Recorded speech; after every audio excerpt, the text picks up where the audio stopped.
Mga kapatid, ito nga po ang ilan sa mga pinakamalaking balitang dapat niyong malaman dito sa Newsroom Now. Sa isyung flood control pa rin po tayo, inirekomenda ni DPWH Secretary Vince Dizon ang paghahain ng reklamo laban sa contractor ng Wow Builders. Paano? Nadiskubre nga kasi ang isang ghost project sa Plaridel, Bulacan na 96.5 million pesos ang halaga.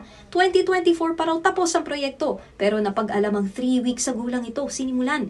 Ipinag-uutos din daw ni Dizon na maging perpetually blacklisted na ang Wow Builders. Tungkol naman sa investigasyon ng Bureau of Customs sa Diskaya Luxury Cars, sinabi ni BOC Commissioner Ariel Nepomuceno na nauna lang daw silang makakuha ng search warrant para dito. Pero hindi limitado doon at sa kanila ang investigasyon. Hindi lang daw sa mga Diskaya, kundi sa lahat ng mga nabanggit sa investigasyon at hindi lang daw sa mga contractors, kundi maging sa mga kaanak nila. At sa usapang budget naman, hindi na raw ipapabalik ng House leaders ang National Expenditure Program sa Department of Budget and Management.